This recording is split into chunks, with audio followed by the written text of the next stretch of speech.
Yeah. So we're joined all the way from Montclair, New Jersey, the beautiful town right there, right across the river from New York City, by my friend Kendra Dancy, owner of the BLK Report, certified public accountant, two-time graduate of Hampton University. We thank you so much for taking some time for us today. We've got a room full here with us at Velma Jackson High School. This is our college career readiness class. We're in the finance career cluster. And we're recording this for all of our friends in Madison County Schools, Madison Central High School, Ridgeland High School, Germantown High School, the Academic Options Center, and our YouTube channel. So we thank you for joining us for now the fourth time. Yes, thank you for having me back. I'm excited to be here and have the conversation today. Awesome. So obviously we're going to talk about all about your entrepreneurial journey, your finance journey, but just give us a little background about you went to Hampton University, one of the finest HBCUs, one of the finest universities in the country, right there, right outside Washington D.C. So just take us back to your college experience and how that kind of led to your career in finance. Yeah, so as you mentioned, I went to Hampton. I was in the 5-year MBA program there. Um, I wouldn't trade my experience at Hampton for anything. I would say it was like the best 5 years of my life. It's actually where I met my husband. I made a lot of good friends, a lot of good connections there as well. I definitely feel like there's nothing like going to an HBCU, the experience, the nurturing that you get, especially like when you're making that transition from high school and going to college, and you're like, kind of figuring out who you are and who you want to be and what you want to do with your life. I definitely feel like all HBCUs, obviously, but I can speak specifically to my experience at Hampton. Like they really create a very like nurturing environment, making sure that like they're preparing us for the world. So sometimes people would argue that, HBCUs don't look like the real world, and you're going to be surrounded by all these people, black people, and like that's not what corporate America or like your work life will look like. And while that's absolutely true, what I found helpful about that experience is like it really like helped to build my confidence, right? Because I was surrounded by all these motivated and very driven and ambitious people that look like me, and now I have this network of people that I know. Like I have friends who are lawyers, and I have friends who are pharmacists, and I just have this connection of people. And I think that when you're really trying to figure out like what you want to be and what you want to do, like just being surrounded by that type of energy is really great. And I think that I would encourage anybody who's, you know, um, not really sure what school they want to go to, just to consider an HBCU, because I think they really prepare you for the real world, especially when it comes to like building your confidence and making sure that you can go out and be the best, the brightest, and whatever you choose to do. Yeah, and we actually have seven HBCUs here in Mississippi, and they all offer different areas of things that can be useful. And I always say, and I'm a big supporter of HBCUs, and I always say the H in HBCU stands for historically, not exclusively. So just because a school is historically black does not mean it's exclusively black. Jackson That, State here in the Jackson area has more and more international students. They have students from all over the world. They have yeah, students from the soccer coach at Jackson State is a brown haired, brown eyed white guy from England. So there yeah. are all No, that's types of very people true. now at HBCUs. Obviously, they have that historical context, but they have programs for everybody, and I really encourage everybody to. And we actually have HBCU community colleges here in Yeah. Mississippi as well. So there really is a great place at HBCUs all over the country, and they really do offer that family atmosphere. And then something that people don't want to talk about with HBCUs, a lot of them, well, obviously Hampton and Howard are on the higher end as far as tuition, but a lot of HBCUs are more affordable options for our students, especially with the rising education costs. So, Yeah. really encourage everybody to look at the HBCUs not only here in Mississippi but all over the country. A lot of great ones there to look at. Yes. So, and shameless plug, the Hampton does have a program where they do give scholarships based on your SAT and ACT score. So there is opportunity to get money depending on how well you do on those exams. I know since I've gone to college, more schools are like making that optional. But if you're looking for money, I would encourage you to take it because I think there are some opportunities out there for the students who do decide to sit for the SAT or ACT. So, Yeah, and I think I'm glad you mentioned that too, because when you say test optional, that's for admission. That is not for scholarships. So I Yes. think that's very, very important asterisk that seems to get left off because the kids are like, well, it says test optional. Well, that's to be admitted. That's not to get any money. So you're going to be looking at a lot of debt. But that's a good segue because we're going to talk about money now. So obviously, you got your 5 year MBA at Hampton, and you've worked in insurance, you've worked in tax preparation, you've worked in several areas of finance, which is very interesting because finance might be the most transferable field of all of the fields that we talk about. So, Yeah. talk about your decision to get into finance and kind of some of the things that you've dabbled in before you ever became an entrepreneur. Yeah, so when I was in school, my major was business administration, and that's how I was in the 5 year program to get my master's in business administration. And during our program, everyone had the opportunity to decide like what they wanted their concentration to be. So business administration is pretty broad reaching. We take marketing classes, we take finance classes, we take accounting classes, we take entrepreneurship classes. You kind of take like a whole gamut of things. And then for your business electives, you can decide like, oh, I really like marketing. Let me go deeper into that.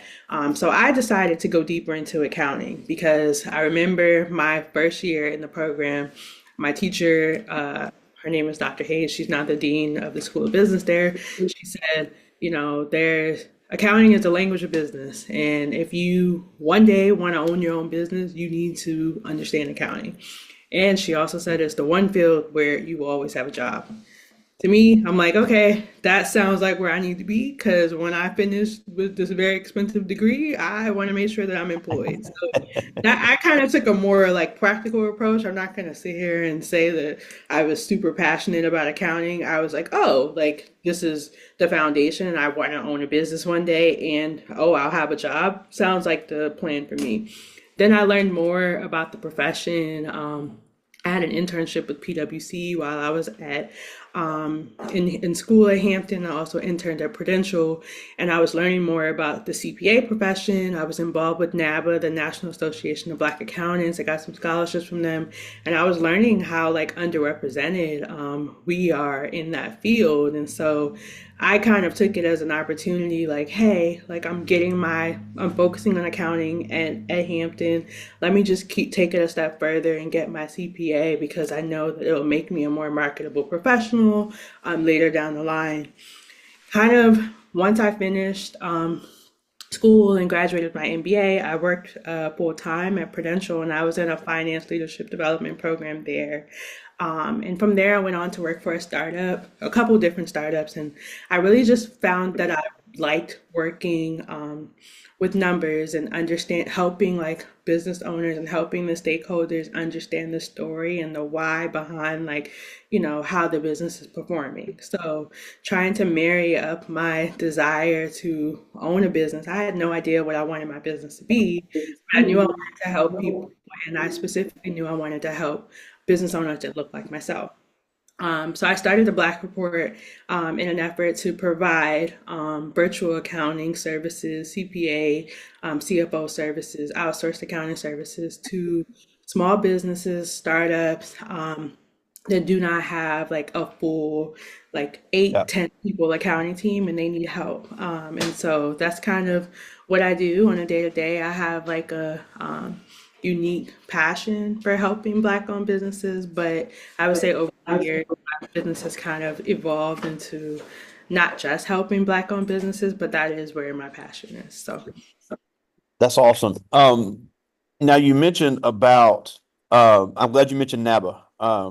because I think that's such a big part of college experience. Because the University of Mississippi, Ole Miss here in Mississippi, has one of the top accounting programs in the country. Mhm. They have a great partnership with the big four accounting firms. They put people in big cities, but even though that is a PWI, they have a huge NABA chapter. So that's very important. No matter what you major in college, and I think everybody needs to hear this. No matter what you major in college, getting involved in the student organizations, getting involved in those internships, getting involved in that networking, that is what's going to lead you to these big time careers. You can Yeah. have a 4.0, but if nobody knows who you are and you haven't expanded your network, it's going to be a lot tougher to break into a career that is so network driven. Yeah, so I remember in college, I forget who said it, but someone said like your network is your net worth. And that kind of stood with me because even today, I've gotten clients based on who knows me and who's speaking my names in rooms that I'm not in. So it's not just about like how smart you are, but it's also about like the relationships you build. And like I mentioned before, the people that I met at Hampton, like making sure to continue to, keep in contact with people because you never know like when that person will come back around, when they might need your help with something or where you can offer help for them. So, and even the people that you know in high school, like you never know like later down the line, like how you can help them or they can help you. So relationships are super important, especially as you get into your career. So, Yeah. Now, before we talk about the entrepreneurship side, I really want to talk about the accounting side because you mentioned about you always have a job.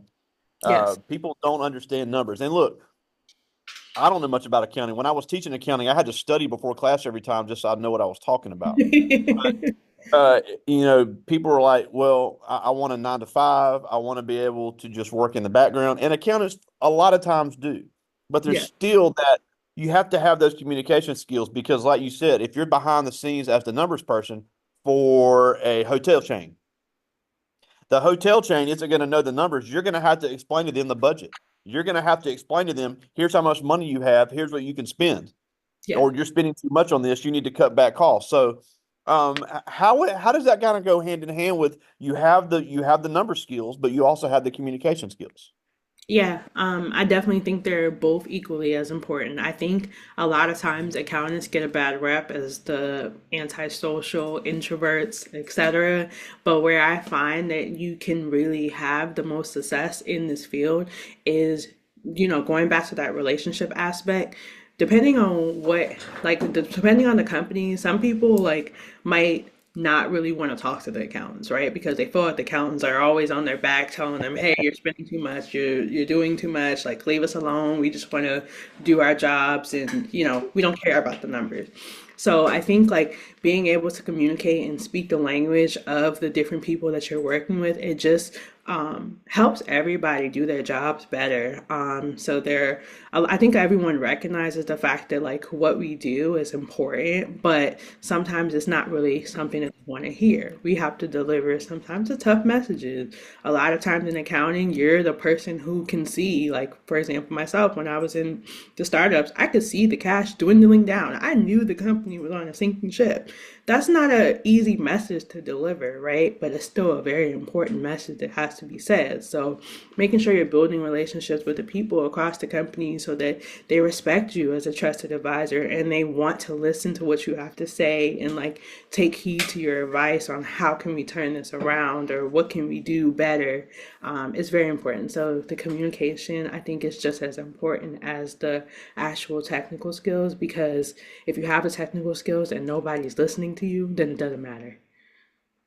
Yeah, and you mentioned the technical skills because obviously Microsoft Excel is the one that it's always being updated. And when I was teaching accounting, we would at least practice doing some Excel. Knowing Excel is a big deal when it comes Yeah. to having these jobs, but there's a lot of new technological advances in AI and accounting software. Oh, It's yeah. not just it's not just let's plug numbers in a keyboard anymore. There's a lot of like we said, a lot of AI, a lot of virtual assistants, but it still needs that human touch. But like we said when we first started, finance is one of those fields where let's say you're working, I've used the hotel chain again. Let's say you're working for a hotel chain in finance. You don't like the atmosphere, you don't like your boss. You can work for somebody, a company in a completely different type of business, and they're Yeah. going to need a finance person. We always say even the hospital has a big finance team. Even the manufacturing plant has a big finance team. So, how transferable are these finance jobs?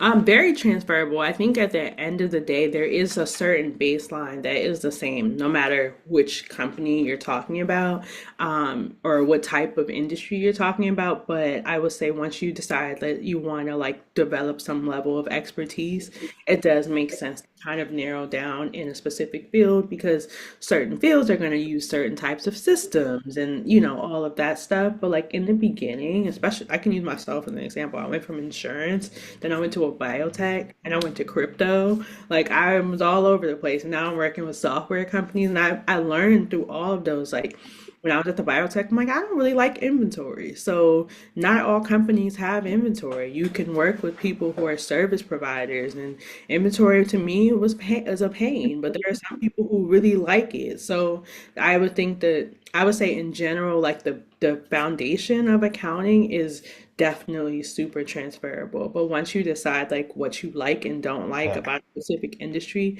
then you can say, okay, no, I want to focus on these type of companies. This is more interesting to me. Like, and then you can start learning the different systems and software to really make yourself like super like an expert in that specific industry and more provide more value to company, clients, etc. Absolutely. Now, obviously, we have to talk about the blackreport.com, which I know is getting bigger and bigger year after year. I have so many kids, and I know I can speak for the other teachers that'll see this as well, that tell me, I want to be an entrepreneur. I want to be my own boss. And that's Yeah. all they know. So obviously, now you are an entrepreneur, but you work with entrepreneurs because I think where a lot of young business owners fail is they don't pay attention to the accounting side. They don't pay attention to the finances. So talk about how your need to be an entrepreneur and your desire to be an entrepreneur kind of helps a lot of young business owners bridge that gap. Yeah, so I think that the hat that I wear, I definitely if entrepreneurship is not for everybody. So I'll start there. Like it's definitely, I think sometimes it's very much glamorized. Um, there are times where it's definitely not a 9 to 5. My hours are very sporadic. It depends on, what's going on. Now that I have a baby, like just juggling all of those things is it's not for the faint heart. So I think sometimes people look at entrepreneurship and they're like, oh, like I can just do whatever I want. You can, but also like you are responsible for making sure that you can pay yourself or get paid at the end of the month, as opposed to when you're working for a company, you show up, you do your job, you get a check every 2 weeks. So that type of uncertainty is not for everybody.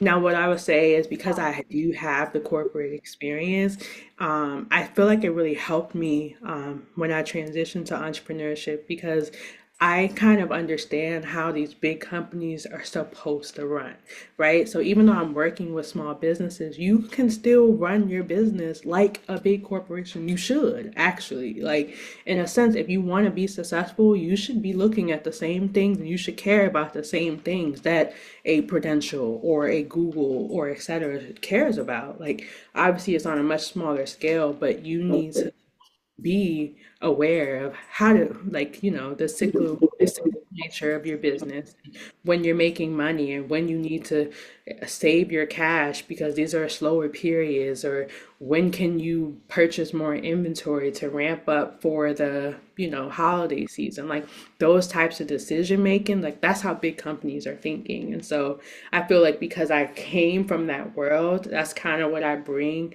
to the entrepreneurs that I work with, because I'm helping them think through those things and think bigger for the business that they have. It's not just your small business. Like you're small because you have a small team, but don't think small when it comes to your business. So Yeah, and honestly, you got in on this. You got in on this before COVID, and this is an industry what you've gotten into that has exploded since COVID. There's more and more of these virtual entrepreneurs that work with entrepreneurs. So I always encourage when I have young people that say I want to be a business owner, reach out to people like yourself. And I've referred you to several people. I don't know if they follow through, but I've definitely referred you to several people that are looking for someone that does what you do yeah, because no, I don't know anybody, especially me. I don't know anybody that is has enough time in the day to manage every single aspect of a business and it be as successful as they want it to be. So yeah. finding people like yourself that is an entrepreneur that's not a full-time employee to manage the things like the accounting, to have those tough conversations about money, then you let somebody like you handle it and you can focus on the marketing side of the things that are quote That's more what you're good at. glamorous, Yeah. the things you're good at. Yeah. Yes, exactly. That's really all that it boils down to. Even myself, like I know accounting, I do those things well, but I'm not that great at the marketing aspect, and I'm not really that good at social media. So, being honest about where your strengths are and figuring out like, okay, how do I like put together a team of people so that, you know, I can focus on what I'm good at and then outsource the things that I'm not the best at. And, that's ultimately what entrepreneurship is all about. Leaning on your strengths, outsourcing your weaknesses. So, Awesome. Well, I do have some great questions here. I'm gonna get to as many of these as I can. This first one is Jakala Latiker. She's in 10th grade, and she asked, "What are some of the biggest challenges someone would face when it comes to starting a company?" um, yeah, so I would say one of the biggest challenges that I see, especially when you're just getting started, I work with a lot of startups, is getting funded. Especially in today's environment. A lot of like companies and banks and stuff, they don't really just freely give away cash, especially when you don't have a history of performance because it's a big risk that they're taking on. When I got started with my business, I opened up a credit card. In my business's name in order to kind of help with the initial startup costs. I needed to buy a laptop and things of that nature. So getting funded is honestly one of the biggest challenges that I see. You have to really like have I would say the wherewithal to, if it's something that you're passionate about and you need to work your full-time job while you build your business, I strongly encourage people to do that. Don't just jump out there. Try to save up some money because it's going to be difficult in the beginning. While you're just getting started, it might take you some time to start making monies, and obviously you have to live. So getting funded, I think, is one of the biggest challenges and hurdles, and getting just the money just to start is something that a lot of people face. And then on the second set of that, also related to the money, is just cash flow management. In the beginning, sometimes you might have more bills than you have income coming in, right? And so again, that's why I said like if you can do both in the beginning, I did both in the beginning. It's definitely will take alleviate some of the pressure. It's hard. I'm not gonna say it's easy to do both, and sometimes you'll find that once you go full in, you'll actually be a lot more successful. But in the beginning, while you're balancing both and trying to get a consistent cash flow going, um, trying to find a way to bring in other streams and make sure that you can pay your um, for your basic needs and not have to be a struggling entrepreneur, if you will. All right, this is Jada Hardy. She's in 10th grade, member of our Blue Diamond dance team here. And she asked, "What advice would you give to someone who wanted to be in finance?" Um, the advice I would give is try to talk to as many people as you can. There's definitely a lot of different paths that you can take. There's a lot of different things you can do with a finance or accounting degree. So you kind of just need to talk to different people to figure out what might interest you. And don't be afraid to go in a different direction. I definitely feel like I'm an example of that. I think all too often people feel like they have to like have everything all figured out. I think the finance and accounting industry is like an industry where there are a lot of different ways to skin the cat. There are a lot of different things that you can do. And so if you find that you don't like something, just, keep networking and figuring out like what it is that you do like. You'll figure it out. So. I like this one. This is Demontre Strange. He's in 10th grade, one of our football, basketball, and baseball players here. He plays three sports. But he asked, when you got your brand started, what was the biggest challenge you faced when starting or growing your business, and what resource did you find useful? Oh, yeah. I mean, so kind of what I alluded to in the beginning, like, it was really hard. Like, this is a hard sell, for people to want to get their finances in order and pay for accounting services. While it is a necessity, sometimes people look at it as something that they can do themselves and they don't realize the value in outsourcing it. So in the beginning, the biggest challenge I had was getting clients. And so, like I said, when I first started, I was working my full-time job, and what I found helpful was the people that I trusted, because obviously I was still working, I didn't want to get fired, but there were people that I trusted. I wanted to make sure that they knew what I was doing on the side, and that they could talk about me to people who they think might need my services. And so, again, going back to like your network, it's your net worth. So what I found helpful was just making sure that I stayed in contact with people, and just putting myself out there so that I could get clients. But the hardest thing in the beginning was getting clients. That was definitely a struggle. I put the cart before the horse. I had built this fancy website and did all this stuff and had a photo shoot. I didn't have not one client. So that was hard. So yeah. Well, that can't always be a bad thing, but it's definitely something to think about when you're building your business. I did not know that. That's interesting. This is Yeah. Azira Ray. She's in 10th grade. She's a member of our band here, and she asked, "What made you specifically choose to help small businesses owned by Black women?" Um, because I wanted to help people that look like myself. And during the time, like you mentioned, like I had kind of gotten started before COVID.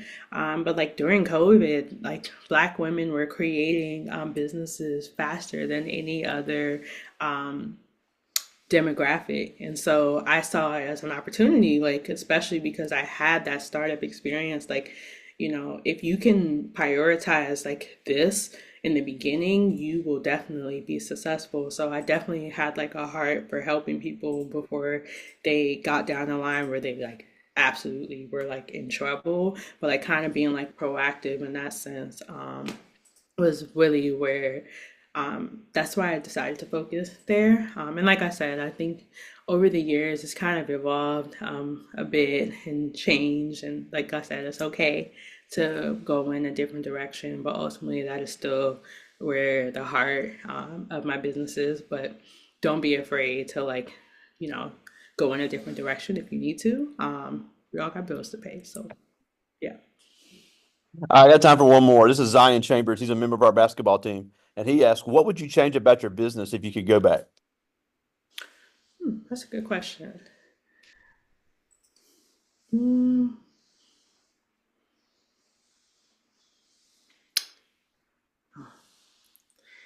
I feel like every decision I made, like has kind of brought me to this point. So, I mean, maybe one thing I would do differently, like I said, in the beginning, I spent like more money than I would advise anybody who's just starting out, before having any clients. So if I could change anything, I probably would have done that. Um, in the end, it worked out. I definitely feel like a lot of the conversations that I had with people were like, impressed with like, the face of the brand. However, like it took a while for those things to lead to clients. So if I could go back and tell 2020 Kendra, basically like, start with what you have. It doesn't have to be perfect, but just start with what you have and focus on what's really important, and those other things will come. So I think that's what I would do differently. Maybe not focus so much on the things that don't really matter in the beginning, and just start with what you have. So Awesome. Well, we're almost out of time, and as always, we thank you so much for taking some time out of your busy schedule for us. But a couple things before we go. First of all, tell us where to find your company because if we have some up and coming entrepreneurs, you're a great person to reach out to for any virtual financial services. yeah, so you can find me at www.theblakreport.com. I'm also on LinkedIn, Kendra Dancy. And those are the main two places that I hang out. So you can find me on my website, contact me there, or on LinkedIn, and to see what we can do for you. Absolutely. Now, the last thing before we go, obviously you mentioned about needing diversity in this Yeah. field. Whether we need more women, we need more Black students, we need more Hispanic students. Just because so many opinions and so many experiences are needed for any industry to be successful. So why should these kids really consider getting or looking into a career in the financial field? Yeah, so I think you kind of touched on it earlier very lightly, but I think artificial intelligence is changing the face of a lot of different industries. So one thing I would say is I don't think there's a better time to come into this space, the finance and accounting space, because for years everyone has been talking about like how do we spend less time on these routine, non-value add tasks and spend more time on providing insightful analytics and helping management make decisions. And that's honestly what AI is really doing. So it's taking away like some of the more routine, not so fun things about accounting because Yeah, technology can do that for you. And so absolutely. um, in terms of like diversifying the space, I would love, and this actually like I would say another like mission of my business, like everyone on my team is Black, and to the extent that I can make sure that I bring more Black people into the accounting profession, I will. But I think it's a not a better time to like enter this industry. I wouldn't be afraid of like what AI would do to this industry because if anything, it's only just gonna help because now we have more time to do the things that are actually providing more value for your clients, for your customers, for your companies, etc. So Awesome. Well, I know you got to get back to work. We thank you so much for joining us today for the fourth time. Kendra Dancy, all the way from Montclair, New Jersey, theblattreport.com. Thank you so much for taking some time for us today. thank you for having me, Gray. All right, talk to you soon, buddy. Bye.